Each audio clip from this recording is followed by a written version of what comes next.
नमस्ते दोस्तों, स्वागत है आपका अपने YouTube चैनल परीक्षा यान अकेडमी पे। तो दोस्तों कैसे हैं आप सब? उम्मीद करती हूँ आप सब अच्छे होंगे और आप लोग की पेपर की जो तैयारी चल रही है वो भी अच्छी चल रही होगी। दोस्तों अब ज्यादा टाइम नहीं बचा है, सबका कुछ एक शिफ्ट में पेपर हो चुका है और बाकी शिफ्ट में होना बाकी है। तो जिन दोस्तों का पेपर वो अच्छे से लग जाए और जितने प्रीवियस ईयर पेपर हुए हैं उनको अच्छे से पढ़ डालिए, क्योंकि ज्यादातर क्वेश्चन क्या हुआ पिछली से ही उठा के दे रहा, उसी कॉन्सेप्ट पे आधारित है। और जो हम लोग एक्सप्लेनेशन बता रहे हैं आप लोग उनको ध्यान से सुनिए ना दोस्तों, अच्छे से समझिएगा, कॉन्सेप्ट क्लियर करके जाइएगा क्लासरूम में। ठीक है दोस्तों, तो चलिए आज का शुरू करते हैं हम लोग अपना नया प्रैक्टिस सेशन। लेकिन उससे पहले कुछ क्लास में ऊर्जा भर लेते हैं, एक जोश भर लेते हैं। क्या लिखा है? हौसलों के तर्कस में, हौसलों के तर्कस में कोशिश का वो तीर जिंदा रखो। हौसलों के तर्कस में कोशिश का वो तीर जिंदा रखो। हार जाओ चाहे जिंदगी में सब कुछ, हार जाओ चाहे जिंदगी में सब कुछ, मगर फिर से जीतने की उम्मीद जिंदा रखो। दोस्तों जीतने की उम्मीद कभी भी छोड़नी नहीं चाहिए, आप अपनी उम्मीद जिंदा रखिए। कहते हैं ना उम्मीद पे तो दुनिया कायम है, तो उम्मीद जरूर बनाए रखिएगा। चलिए शुरू करते हैं। हिंदी का प्रीवियस ईयर चल रहा है दोस्तों, चलिए पढ़ते हैं इसको।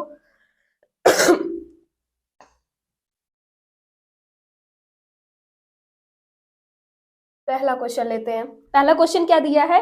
आपने अभी हाल ही में एक नए शब्द का प्रयोग किया। आपका एक शिक्षार्थी उसे सुनकर अपने एक वाक्य में उस शब्द का प्रयोग करता है। आप उस शिक्षार्थी की प्रशंसा करते हैं कि उसने संदर्भ में शब्द का प्रयोग किया। यह भाषा अर्जन युक्ति सर्वाधिक रूप से किस चीज का निरूपण करती है? यहाँ डैश होगा, का निरूपण करती है।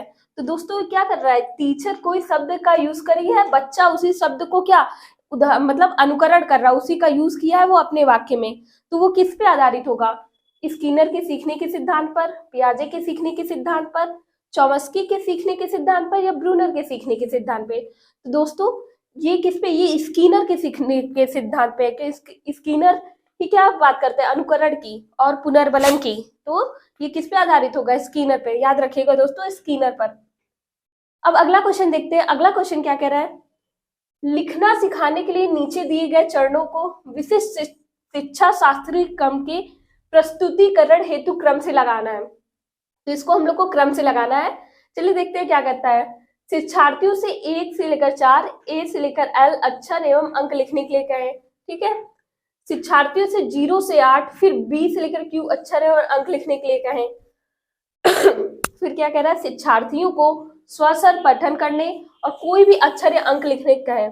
दोस्तों क्या शुरुआत में क्या करेगा? वो सबसे पहले क्या 1 से लेकर 4, 1 से लेकर एल तक का अक्षर लिखने कहेगा। तो पहला आपका यही होगा। फिर दूसरा क्या होगा? फिर शिक्षार्थी से 0 से 8, बी से लेकर क्यू तक अक्षर एवं अंक लिखने के लिए कहेगा।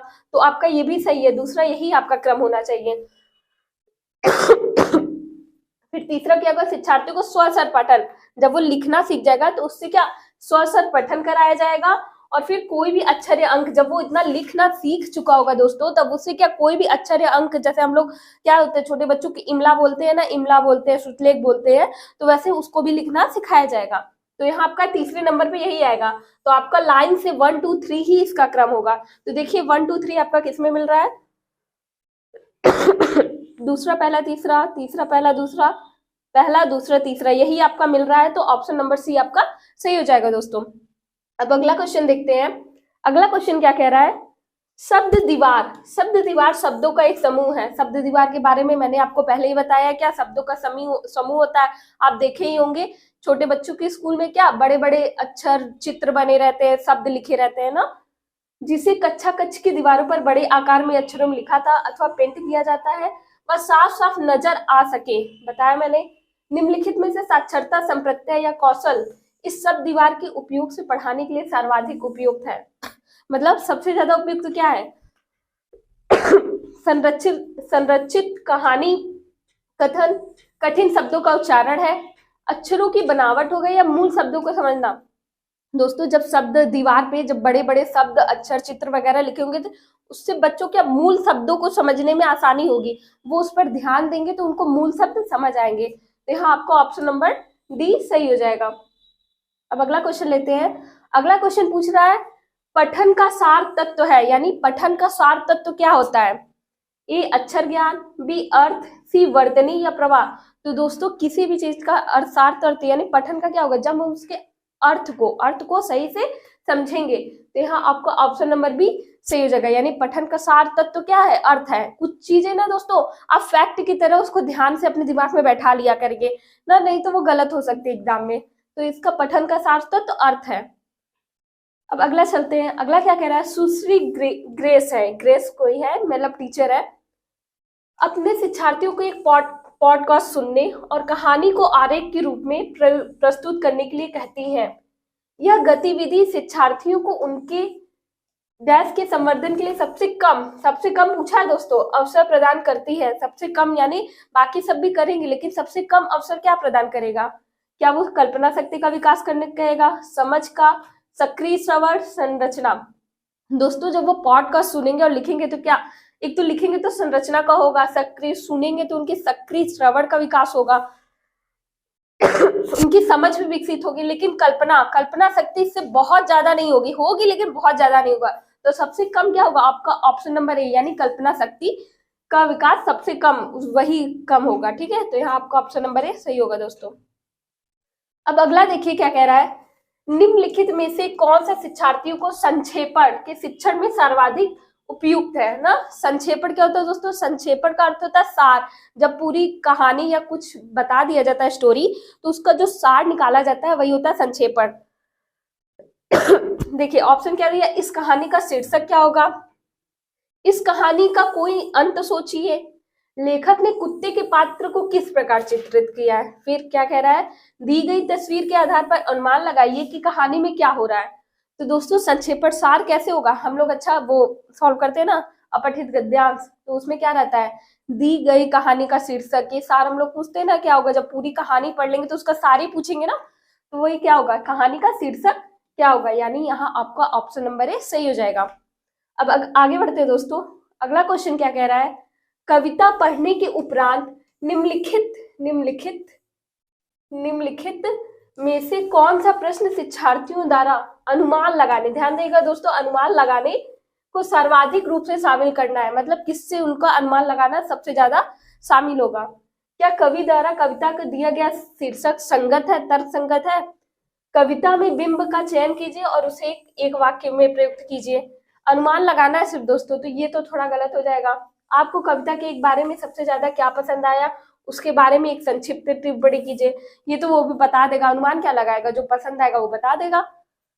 फिर क्या कह रहा है, कविता के अनुसार छोटे लड़के को जंगल कैसा दिखाई देता है, ये भी गलत हो जाएगा। लेकिन क्या कवि द्वारा कविता को दिया गया शीर्षक संगत है, तर्क संगत है, ये सबसे अच्छा अनुमान वो यहाँ लगाएगा। तो आपका ऑप्शन नंबर ए सही हो जाएगा दोस्तों। अब आगे बढ़ते हैं।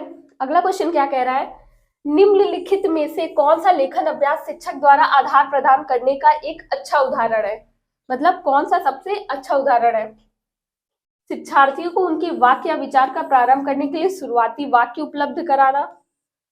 फिर एक बार जब शिक्षार्थी लेखन कार्य समाप्त कर ले तब मानदंड निर्देशों के आधार पर ग्रेड देना और उसे साझा करना। शिक्षार्थियों के साथ विषयों की एक सूची साझा करना और अपने पसंद के विषय पर उन्हें लिखने के लिए कहना।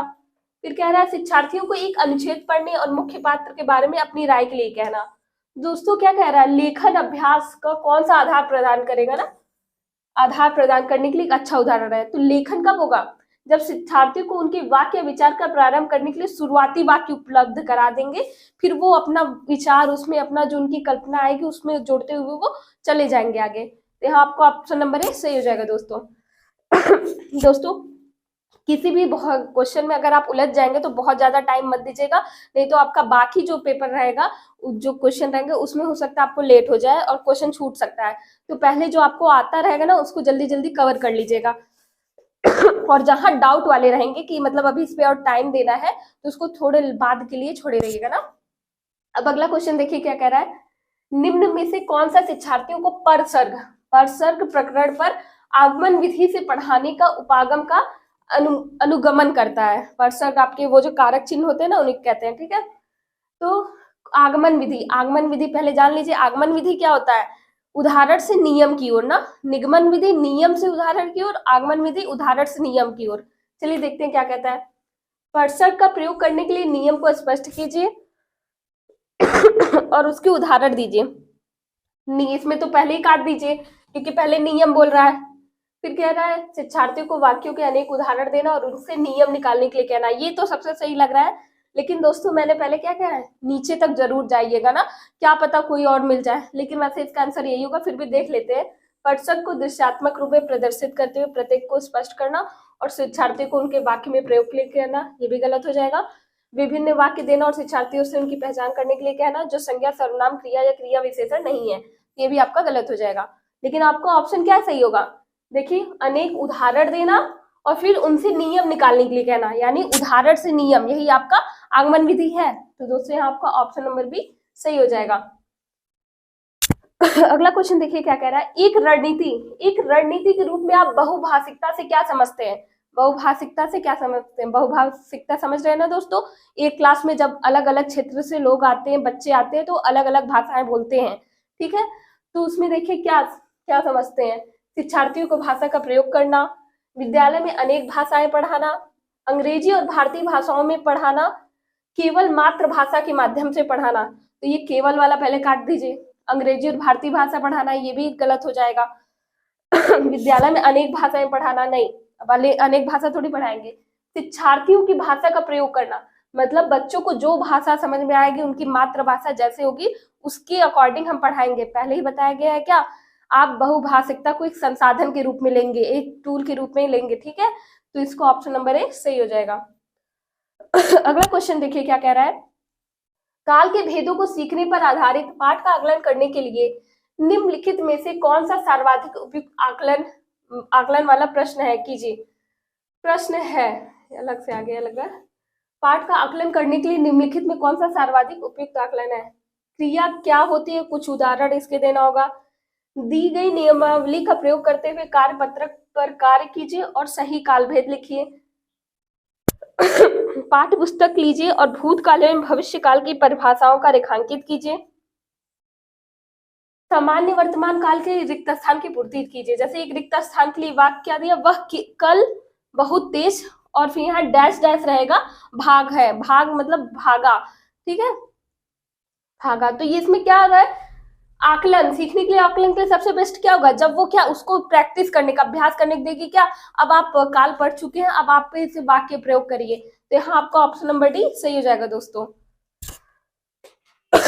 अगला क्वेश्चन देखिए क्या कह रहा है, शिक्षार्थियों द्वारा जिस तरह से सीखने का कार्य किया जाता है उनके विभिन्न उदाहरणों का कीजिए और उनका रिकॉर्ड रखना एकत्रीकरण कहलाता है। मतलब ये क्वेश्चन थोड़ा समझ में सुनिए, जब शिक्षार्थियों द्वारा जितने कार्य किए जाते हैं उनका जो हम रिकॉर्ड रखते हैं, उनका प्रगति, उनका सब चीज का जो लेखा जोखा रखते हैं, वो क्या कहलाता है, बेसिकली यही क्वेश्चन ये पूछ रहा है। तो देखिए क्या कह रहा है, सीखने का आकलन कहलाएगा, पोर्टफोलियो आकलन कहलाएगा, योगात्मक आकलन कहलाएगा या आकलनकार कहलाएगा। तो दोस्तों ये क्या कहलाता है, पोर्टफोलियो, यानी जहां रिकॉर्ड की बात करें, जहां रखने की बात करें, वो क्या कहलाएगा, पोर्टफोलियो, ठीक है। तो आपका ऑप्शन नंबर ए सही रहेगा, पोर्टफोलियो। समझ रहे हैं ना, इसमें छात्रों की प्रगति वगैरह, जितना उनका रिकॉर्ड, जो इतने कार्य किए गए रहते हैं, उनका रिकॉर्ड रखा जाता है। पोर्टफोलियो बहुत ही, देखिए अभी पिछले पेपर में भी पोर्टफोलियो क्वेश्चन बन चुका है और बहुत इंपॉर्टेंट है। तो यहाँ आपका ऑप्शन नंबर भी सही होगा। अब आगे चलते हैं। अगला क्वेश्चन क्या कह रहा है, हिंदी शिक्षा की एक सामान्य विशेषता है प्रामाणिक पाठ्य सामग्री का प्रयोग करना। निम्नलिखित में से कौन सा प्रामाणिक पाठ्य सामग्री के उद्देश्य का सबसे कम, पूछ रहा सबसे कम पूरा करता है? स्वनियमों की नियमावली, स्थानीय रेस्तरां का भोजन मेन्यू, स्वास्थ्य एवं स्वच्छता को बढ़ावा देने हेतु मीडिया का प्रयोग, प्रकाशित पुस्तक की प्रतिक्रिया के रूप में लेखक को लिखा गया पत्र। तो दोस्तों पूछ रहा प्रामाणिक पाठ्य सामग्री के उद्देश्य को सबसे कम क्या पूरा करेगा? ये तीनों तो आपके जो है, ये तीनों तो करेंगे ही, ये सब क्या कर रहे हैं, ये सब एक प्रामाणिक है, लेकिन स्वनियमों की नियमावली यही आपका नहीं करेगा। तो यहाँ आपका ऑप्शन नंबर ए सही हो जाएगा।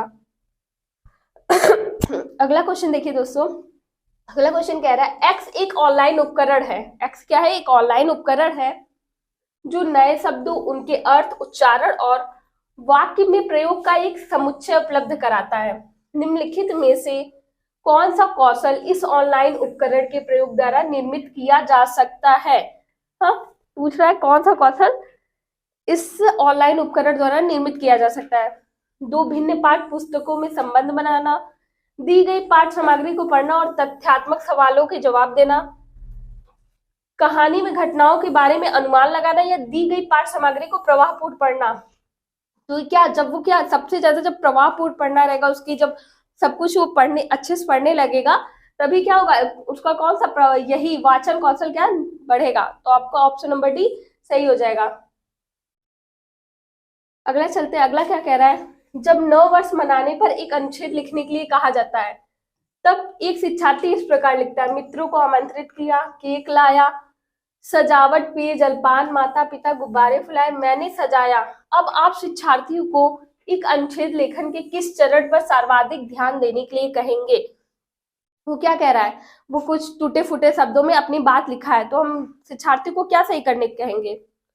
कल्पनाशीलता नहीं, यहाँ लेख से संबंधित है। मसौदा तैयार कर लेना, संरचना बनाना या संपादन। तो दोस्तों उसका जो भी है ना मसौदा सही से तैयार नहीं हुआ, एक जो क्राइटेरिया होता है वो अभी सही से बना नहीं पाया है, तो यहाँ ऑप्शन नंबर बी हम उससे कहेंगे अपना मसौदा सही से तैयार करो। अनुच्छेद लिखने के लिए चरण का सबसे बेस्ट ऑप्शन कौन होगा, ऑप्शन नंबर बी यानी मसौदा तैयार करना। अब आगे बढ़ते हैं, अगला क्वेश्चन क्या कह रहा है, निम्नलिखित में से कौन सा विचार भाषाविद नॉम चॉम्स्की द्वारा प्रस्तुत किया गया। नॉम चॉम्स्की की बात कर रहा है दोस्तों। देखिए क्या कह रहा है, मनुष्यों में भाषा अर्जित करने के लिए जन्मजात समझ होती है, तो ये तो होती ही है। चलिए आगे देख लेते हैं, बच्चे अनुकरण और पुनर्बलन के माध्यम से सीखता है। ये किस कौन कहता है, बीएफ स्किनर कहते हैं, अभी आपको स्टार्टिंग में ही बताया। शुरुआती वर्षों में चीजों से परिचय के अभाव का प्रभाव भाषा विकास पर नहीं पड़ता। प्रत्येक भाषा अलग होती है और उसके अर्जन की अपनी पद्धतियां होती हैं। तो दोस्तों ये तीनों आपके नॉम चॉम्स्की नहीं कहते, लेकिन नॉम चॉम्स्की क्या कहते हैं, भाषा एक जन्मजात क्षमता होती है, भाषा अर्जित करने की जन्मजात क्षमता होती है। ये कौन कहता है, नॉम चॉम्स्की। लैट की बात करते हैं, वो लैंग्वेज एक्विजिशन डिवाइस की बात करते हैं ना, तो ये किसका हो जाएगा, नॉम चॉम्स्की का आपका क्या होगा, भाषा में भाषा अर्जित करने की जन्मजात क्षमता होती है। अब आगे चलिए, अगला क्वेश्चन क्या कह रहा है, द्वितीय भाषा के रूप में अंग्रेजी सीखने वाले कक्षा 8 के बच्चों को वर्तनी सिखाने के लिए सबसे कम प्रभावी उपकरण निम्नलिखित में से कौन सा है। वर्तनी इसको सिखाना है, ठीक है, और पूछ रहा है सबसे कम प्रभावी क्या होगा। चित्रात्मक शब्दकोश ये तो रहेंगे, तो उसकी वर्तनी का क्या मतलब, शुद्ध तो होगी ही। शब्द दीवार से भी उसकी वर्तनी में शुद्धता आएगी। फ्लैश कार्ड द्विभाषा ये भी हो जाएगा, ये भी आपका इससे वर्तनी में शुद्धता आएगी। लेकिन द्विभाषा पाठ्य वस्तु ये थोड़ा कम प्रभावी रहेगा, यानी जो दो बायलिंगुअल रहेगी, द्विभाषा में रहेगी, उससे उसकी वर्तनी में ज्यादा उतना असर नहीं पड़ेगा। तो यहाँ आपका ऑप्शन नंबर डी सही हो जाएगा। अब अगला क्वेश्चन देखिए, अगला क्वेश्चन क्या कह रहा है, संपूर्ण भाषाओं का उपागम के संदर्भ में निम्नलिखित में से सबसे कम सत्य कौन सा है। देखिए सबसे कम पूछ रहा है, ठीक है, सबसे कम सत्य कौन सा है। व्याकरणिक संरचना की अपेक्षा अर्थ निर्माण पर बल, ये तो सही बात कह रहा है कि अर्थ निर्माण पर बल दिया जाएगा संपूर्ण भाषा उपागम में। शारीरिक गतियों के माध्यम से शब्द भंडार सिखाना चाहिए। शिक्षार्थियों में स्वतः स्फूर्त बातचीत को बढ़ाना, ये भी सही बात है। शिक्षार्थियों के पूर्व अनुभव को प्रभावशाली तरीके से प्रयोग करना, ये भी ज्यादा प्रभावकारी है। लेकिन सबसे कम पूछा है दोस्तों, शारीरिक गतिविधियों के माध्यम से शब्द भंडार, सिर्फ शब्द भंडार सिखाना से वो बहुत ज्यादा प्रभावकारी नहीं होगा, ठीक है। तो सबसे कम सत्य कौन सा होगा, ऑप्शन नंबर बी आपका सही हो जाएगा। अब आगे बढ़ते हैं दोस्तों, अगला क्वेश्चन क्या कह रहा है, आपके शिक्षार्थियों ने अंग्रेजी में अभी पूरे वाक्य का प्रयोग करना शुरू किया है ना, लेकिन उसके वाक्य अभी भी टूटे हुए। निवेश परिकल्पना के अनुसार निम्नलिखित में से कौन सा बोधगम्य निवेश इस शिक्षार्थी के लिए हो सकता है। जहां भी निवेश परिकल्पना बोधगम्य निवेश है, आप ये सब याद रखें, स्टीफन क्रेसन इससे संबंधित रहते हैं, ठीक है, उनका द्वितीय भाषा अधिग्रहण का सिद्धांत रहता है, और निवेश परिकल्पना ये सब की बात कौन करता है, स्टीफन क्रेसन करते हैं। तो इस शिक्षार्थी के लिए हो सकता है देखिए क्या है, छोटे शब्दों पदबंधों में शिक्षार्थी से बातचीत करना, शिक्षार्थी से टूटे वाक्यों में बातचीत करना, शिक्षार्थी से छोटे और सरल वाक्यों में बातचीत करना, शिक्षार्थी से जटिल और लंबे वाक्यों में बातचीत करना। तो देखिए सबसे इसमें जो सटीक ऑप्शन होगा, सबसे सही ऑप्शन क्या होगा, शिक्षार्थी से छोटे और सरल वाक्यों में बात करेंगे, ठीक है, तो वही क्या होगा, तो धीरे धीरे जो उसका अंग्रेजी है जो टूटे फूटे, उसको धीरे धीरे सब चीज आने लगेगा। तो यहाँ आपका ऑप्शन नंबर सी सही हो जाएगा। अब आगे बढ़ते हैं, देखिए क्या कह रहा है, बच्चों को कविता से परिचित कराने के संदर्भ में निम्नलिखित में सबसे कम तर्क संगत कारण है। देखिए दोस्तों, क्वेश्चन आप पढ़ रहे हैं, इतना क्वेश्चन मिल चुका है, उसमें देखिए सबसे कम सबसे ज्यादा ऐसा ही क्वेश्चन बन रहा है, तो ध्यान से करिएगा, ठीक है। सबसे कम सबसे कम तर्कसंगत कारण पूछा है। गीतों के माध्यम से अधिक सरलता से शब्द भंडार अर्जित करने में बच्चों की मदद करना, शिक्षार्थियों को रटने और प्रत्याश्रवण की योग्यता का संवर्धन करना। ये तो एकदम गलत बात कर रहा है। चलिए आगे देख लेते हैं। शिक्षार्थियों को भाषा का प्रयोग करने के विभिन्न तरीकों की खोज करने के लिए कहना, अवसर प्रदान करना, उन्हें अपने भाव एवं राय अभिव्यक्त करने में शिक्षार्थियों की मदद करना। देखिए दोस्तों, बाकी सब जितने आपको है वो परिचित कराने के लिए, कविता के लिए जागरूकता बढ़ाने के लिए कर रहे हैं, लेकिन क्या शिक्षार्थियों को रटने और प्रत्याश्रवण, जहां भी आपको रटन विद्या पे बल दिया जाए, रट्टू तोता बनाया जाए, प्रत्याश्रवण मतलब याद करने को कहा जाए, तो ऑप्शन तुरंत गलत हो जाएगा। तो यहाँ पूछा है, सबसे कम पूछा है ना, तो सबसे कम आपका यही होगा, क्या ऑप्शन नंबर बी, यानी शिक्षार्थियों को रटने और प्रत्याश्रवण की योग्यता का संवर्धन करना। यही चीज, इसी चीज को बढ़ावा नहीं दिया जाता है। अब आगे चलते हैं। अगला क्वेश्चन कह रहा है कक्षा 8 की अंग्रेजी की शिक्षिका शिक्षार्थियों को एक लघु कहानी पढ़ने और प्रत्येक वाक्य में सर्वनाम, वह, तुम, आप, हम के बारे में चर्चा करती है। यह गतिविधि किस तरह के कथन के साथ सर्वाधिक संयोजित है? विस्तृत पठन, गहन पठन, बारीकी से पढ़ना या प्रूफ पढ़ना? वो क्या कर रही है, शिक्षार्थियों को एक लघु कहानी दे रही है, प्रत्येक वाक्य में सर्वनाम का प्रयोग कर रही है, तो क्या वो क्या करवा रही है, बच्चों से गहन पठन कर रहा है, ताकि वो स्कैनिंग, उसका एक एक चीज, हर चीज देख ले ना। तो यहाँ आपको ऑप्शन नंबर बी सही हो जाएगा, गहन पठन करवा रही है। अब आगे चलते हैं। अगला क्वेश्चन कह रहा है कक्षा 8 के शिक्षार्थी अंग्रेजी को द्वितीय भाषा के रूप में सीख रहे हैं। एक निदानात्मक परीक्षण यह दर्शाता है कि उनमें से अधिकतर केवल कक्षा 2 तक की पाठ्य वस्तु पढ़ सकते हैं। ठीक है, कक्षा 8 के विद्यार्थी लेकिन कक्षा 2 तक ही पाठ्य पुस्तक वो पढ़ सकते हैं। और अंग्रेजी की निम्नलिखित में से कौन सी कक्षा की दिनचर्या अधिकांश शिक्षार्थियों को भागीदारी निभाने और आगे बढ़ने में सक्षम बनाएगी? मतलब उनको ऐसा कौन सी गतिविधि कराया जाए जिससे उनका लेवल, जो स्तर है, वो धीरे धीरे सुधर जाए। आज का विचार, अध्यापक प्रतिदिन ब्लैक बोर्ड पर नैतिक शिक्षा या मुहावरा प्रदर्शित करते हैं। ये आज का विचार ऐसे करेगा। हाँ, फिर कह रहा समाचार कोना, क्या इससे होगा? शिक्षार्थी समाचार के लेख में साझा करते हैं जो वे घर में पढ़ते हैं। घेरा समय, ये पद्धति अपनाएंगे जिसमें शिक्षार्थी क्या करते हैं, चुने हुए विषय या अंतर वस्तु पर मौखिक रूप से अपने विचार साझा करते हैं। फिर यह कहानी लेखन के अंतर्गत क्या करेंगे, शिक्षार्थियों को संयम से लगभग 5 शब्दों में काल्पनिक कहानी करते हैं। देखो दोस्तों, ठीक सब लग रहा है, लेकिन सबसे ज्यादा आगे बढ़ने में क्या सक्षम बनाएगी, जब वो क्या शिक्षार्थी चुने गए विषय या अंतर वस्तु पर मौखिक रूप से अपने विचार संप्रेषण क्रिया करेंगे, मौखिक रूप से अपने विचार आदान प्रदान करेंगे, तब उनके क्या सबसे ज्यादा जो उनका जो ये जो अंग्रेजी में टूटे फूटे वर्ड सब बोल रहे थे, ये सब क्या सब सही हो जाएगा, उनका लेवल धीरे धीरे सुधर जाएगा। तो ऑप्शन नंबर सी आपका सही होगा। अगला क्वेश्चन देखिए, राष्ट्रीय पाठचर्या रूपरेखा यानी एनसीएफ 2005। एनसीएफ अच्छे से पढ़ के जाएगा दोस्तों। एनसीएफ से एक क्वेश्चन आपके पूरे पेपर में आपको 1-2 क्वेश्चन जरूर देखने को मिलेगा। एनसीएफ 2005 से के अनुसार निम्नलिखित में से कौन सा कथन एक समावेशी अंग्रेजी शिक्षक द्वारा दिया गया है, बहुभाषिक कक्षा की ओर से अग्रसर करेगा? मतलब कौन सा कथन एक बहुभाषिक कक्षा को बढ़ावा देगा, पूछ रहा है। उन बच्चों को अंग्रेजी पढ़ाना कठिन है जो घर में विभिन्न बोलियां बोलते हैं। कक्षा में भाषिक विविधता एक उपयोगी संसाधन हो सकती है। शिक्षार्थी संपूर्ण के रूप में देश पर ध्यान दे और अपनी भाषा के बारे में चिंता न करे। अंग्रेजी भाषा में निपुणता को बढ़ाने के लिए विद्यालय में अन्य भाषाओं की उपेक्षा करें। देखिए, उपेक्षा नहीं करनी है किसी भाषा की, क्योंकि आप उपेक्षा करेंगे तो जब तक उनकी मदर टंग यानी मातृभाषा का उपयोग नहीं करेंगे वो सही से सीख नहीं पाएंगे। तो ये ऑप्शन काट दीजिएगा। अपनी भाषा के बारे में चिंता न करें, ये भी गलत हो जाएगा। और अंग्रेजी पढ़ाना कठिन है, क्यों कहेंगे कठिन है, उनको अभी आप बच्चे आए उनको सिखाएंगे ना, तो ये ऑप्शन काट दीजिएगा। लेकिन भाषिक विविधता एक उपयोगी संसाधन है, मैंने पहले ही क्या बताया है कि क्या बहुभाषिकता को क्या एक संसाधन मानेंगे, तो यहाँ आपका ऑप्शन नंबर बी सही हो जाएगा। जहां भी संसाधन जैसे वर्ड दिख जाए तो वो सब समझ लीजिएगा दोस्तों, सही होगा। अब आगे चलिए, वह पहले से ही टेनिस में अच्छी है, वह बास्केटबॉल में भी अच्छी खेलती है, इसके बाद उसने बैडमिंटन भी जल्दी सीख लिया है। जब दिए गए वाक्य में क्रिया विशेषण को रेखांकित करने के लिए कहा गया तो कक्षा 5 की शिक्षार्थी प्रीति ने अच्छी जल्दी शब्दों को रेखांकित किया। उसको रेखांकित करने के लिए क्या कहा गया था दोस्तों, क्रिया विशेषण को, उसने अच्छी जल्दी को रेखांकित किया। निम्नलिखित में से कौन सी गलत अवधारणा प्रीति के पास है, मतलब प्रीति के पास कौन सी क्रिया विशेषण को लेकर गलत अवधारणा है। चलिए देखते क्या है। क्रिया विशेषण को की से समाप्ति होना चाहिए, क्रिया विशेषण क्रिया के बाद आना चाहिए, क्रिया विशेषण केवल क्रियाओं को संशोधित करता है, क्रिया विशेषण और क्रियाओं को दोनों का प्रकार है। तो दोस्तों उसके पास कौन सी भ्रम है, कौन सी भ्रांति उसके पास है, ये कि क्रिया विशेषण केवल क्रियाओं को संशोधित करता है, बाकी वो क्या सिर्फ क्रिया को ही संशोधित करता है। तो आपको ऑप्शन नंबर सी सही हो जाएगा।